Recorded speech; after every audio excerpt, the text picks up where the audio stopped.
নমস্কার বন্ধুরা, তোমাদের চ্যানেল ঝুমা হোমস্টাইল কুকিং এ সবাইকে স্বাগত জানিয়ে প্রতিদিনের মতন চলে এসেছি নতুন কোনো পর্ব নিয়ে। তোমরা সবাই কেমন আছো বন্ধুরা? আশা করি তোমরা সবাই ভালো আছো আর আমিও ভালো আছি।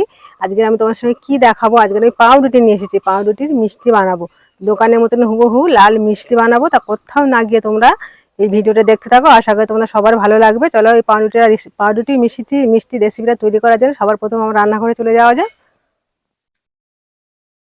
চলে এসেছি, দেখো আমি রান্নাঘরে পাউরুটি নিয়ে। দেখো এই পাউরুটিগুলো আজকে গোলাপজাম মিষ্টি বানাবো, সেটা তোমরা দেখতে থাকো। সবার প্রথম পাউরুটিগুলো আমি আগে কেটে নেব।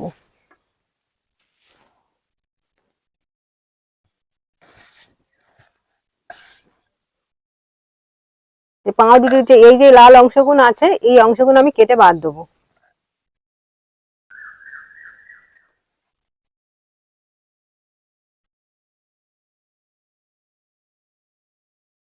এই অংশগুলো কেটে বাদ দিলে ভালো হবে, জিনিসটা খেতে ভালো লাগবে। এই দেখো,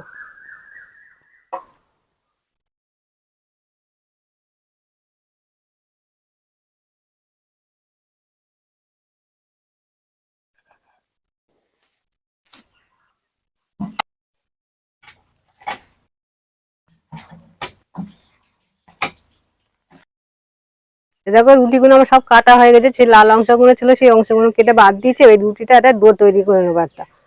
এই দেখো দুধটা আমি আগের থেকে চাল দিয়ে ঠান্ডা করে রেখেছিলাম। এই দুধটা দিয়ে এই রুটিগুলো ভালো করে সুন্দর করে একটা মেখে নেবো।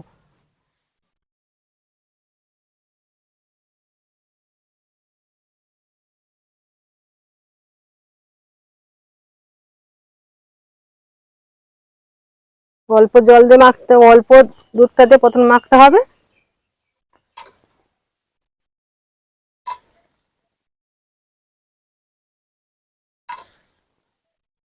দেখো পাউরুটি দিয়ে ডোটা তৈরি করা হয়েছে। দেখো মিষ্টি বানানোর জন্য ডোটা কি সুন্দর করে বানিয়ে নিয়েছে। একটা মুষ্টিমের ডো তৈরি করে নিয়েছে। দেখো এটা মিষ্টির আকারে তৈরি করে নেবো। এবার এখান থেকে ছোট ছোট লেচি কেটে মিষ্টির শেপ বানিয়ে নেবো। এরকম দু হাতে তালু নিয়ে এরকম মিষ্টির শেপ বানিয়ে নেবো। দেখো একটা আমার হয়ে গেল।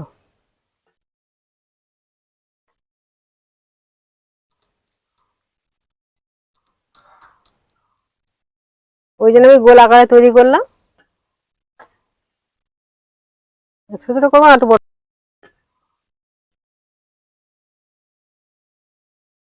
এই মিষ্টিগুলো সব আমি একেবারে এরকম ভাবে বানিয়ে নেবো, ততক্ষণ তোমরা দেখতে থাকো।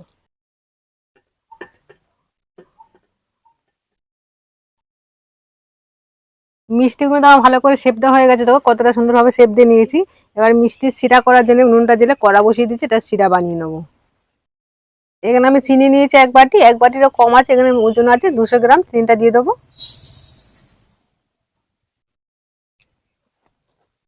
আর এই বাটি মেপে জল দিয়ে দিচ্ছি।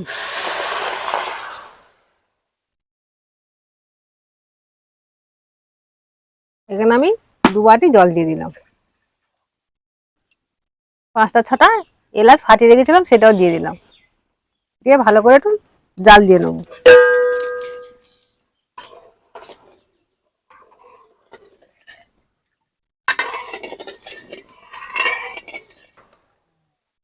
দেখো মিষ্টির রস শিরাটা দেখো আমি এরকম ভাবে জাল দিয়ে নিচ্ছি।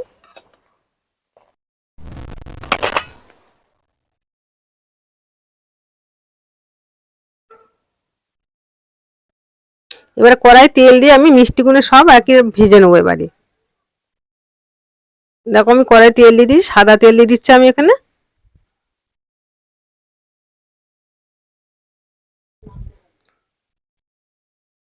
তেলটা আবার গরম হয়ে গেছে। মিষ্টিগুলো আমি এবার ছেড়ে দিচ্ছি। দেখো পাউরুটির মিষ্টি আমি তেলের ওপর ছেড়ে দিচ্ছি ভেজে নেওয়ার জন্য।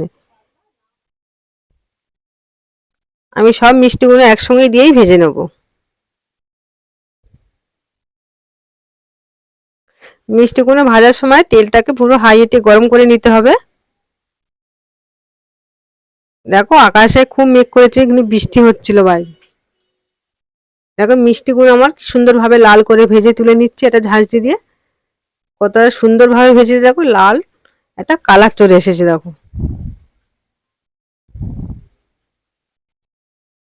যেরকম দেখতে সুন্দর হয়েছে সেরকম খেতেও সুন্দর হবে। মিষ্টিগুলো সব ভাজা হয়ে গেছে, এবার আগে থেকে চিনির একটা শিরা বানিয়ে রেখেছিলাম সেটা এবার দিয়ে দিলাম।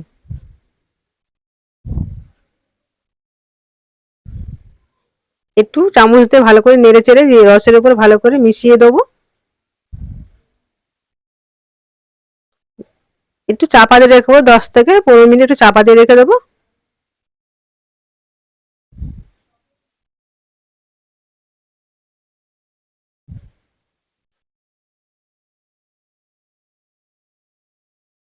বাইরে প্রচন্ড বৃষ্টি হচ্ছে দেখতে পাচ্ছ বন্ধুরা। এই বৃষ্টির ওয়েদারে গরম গরম পাউরুটির মিষ্টি খেতে ভালোই লাগবে। দেখো 10 থেকে 15 মিনিট পর ফিরে এসে মিষ্টিগুলো ফের খুলে দেখাচ্ছি, দেখো কিরকম হয়েছে। পুরো হুবহু দোকান থেকে কিনে আনা পুরো গোলাপ জাম। দেখো কতটা সুন্দর হয়েছে, দেখো এটা আমি ভেঙে দেখাচ্ছি কতটা নরম হয়েছে। দেখেছো কতটা নরম হয়েছে।